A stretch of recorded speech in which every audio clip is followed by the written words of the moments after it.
রহমতের মাসগুলা কীভাবে জানি কেটে যায়। রোজা আসবে আসবে করে কিন্তু রোজা চলেও আসছে, আবার 2টা রোজা শেষ হয়ে গেছে।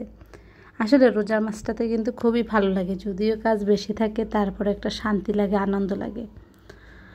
যখন ছোট ছিলাম তখন কিন্তু রোজার চাঁদ দেখবো অনেক আনন্দ করতাম, লাফালাফি করতাম। সত্যি ওই দিনটা কিন্তু খুব মজার একটা দিন ছিল। যদিও এখন আর ওই মজাটা আনন্দটা পাই না, তারপর ওই দিনটা কিন্তু অনেক মিস করি। মাঝে মধ্যে ইচ্ছে করে ওই দিনগুলোতে যদি ফিরে যেতে পারতাম। তো এখন তো আর সম্ভব না ওই দিনগুলোতে যাওয়ার, তবে এটা মিস করি, তবে আনন্দ লাগে। তো আজকে ইফতারিতে ভাবতেছি ফালুদা খাবো, কারণ ফালুদাটা খেলে একটু শরীরটা ঠান্ডা লাগে। তো এটাকে আমি আগে রান্না করে নিব, রান্না করে তারপর ফ্রিজে রেখে দিব, কারণ ফালুদাটা যখন ঠান্ডা থাকে আর তখন খাওয়ার পর শরীরটা একদমই সারাটা দিনে ক্লান্তটা দূর হয়ে যায়।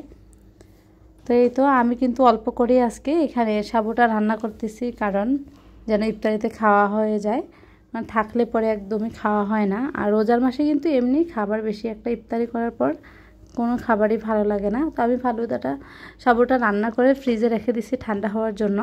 আর এখানে আজকে যে তরকারিটা রান্না করব ওই তরকারিটা আগে রান্না করে নিতেছি, পরে ইফতারিগুলো বানাবো। আর মধ্যে কিন্তু কোনো কিছু খাওয়া হয় না, সাহারিতে তো একদমই খাওয়া যায় না। তো গতকালকে যে মুরগি রান্না করছিলাম ওইটা পুরোটাই ছিল, তো ভাবলাম যে আজকে একটু শুটকি রান্না করব। আর বাসায় একটা লাউ ছিল, ওই লাউটা দিয়ে আজকে শুটকিটা রান্না করব। যদিও আমি কখনো আর এইভাবে শুটকি দিয়ে লাউ রান্না করিনি, তবে শুনেছি যে এটা খেতে নাকি অনেক মজা, ভালো লাগে খেতে। আর লাউটা কিন্তু আমি ছোট ছোট করে কেটে নিছি। আর লাউটা এতই কচি ছিল, এটা খোসা সহ আমি দিয়ে দিছি, ফালাই নেই।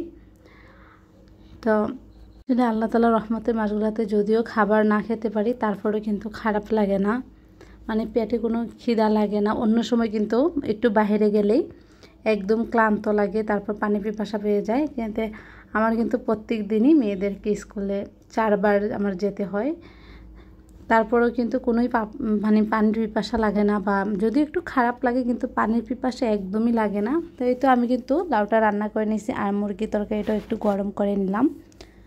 আর এখানে আগে আমি ভেজে নিব, তারপর বাকিগুলা বানাবো।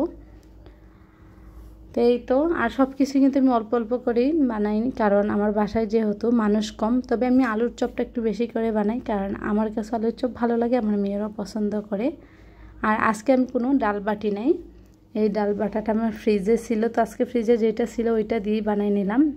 আর বেগুন আজকে একটু বড় বড়ই কেটে নিছি, কারণ চুলার দ্বারা একদমই থাকতে ইচ্ছে করে না, কারণ মনে হয় যে বিকালবেলা একদম গরমটা আরও বেশি লাগে আর খুবই ক্লান্ত লাগে। তো এই জন্য আমি বড় বড় করে বেগুনটা বানিয়ে নিছি, আর আলুর চপও একদম বড় বড় করে বানিয়ে নিতেছি, তবে বেশি একটা বড় না, কারণ আলুর চপটা খেতেও ভালো লাগে না, তবে দেখতেও ভালো লাগে না।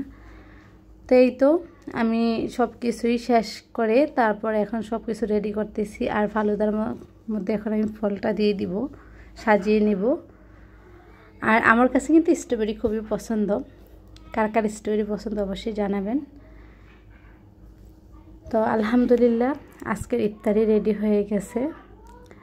আজকের মতন এখানে শেষ করতেছি, কারণ ইফতারি খাওয়া দেখা সম্ভব হবে না। তো দেখা হবে নেক্সট কোনো ভিডিওতে। আল্লাহ হাফেজ।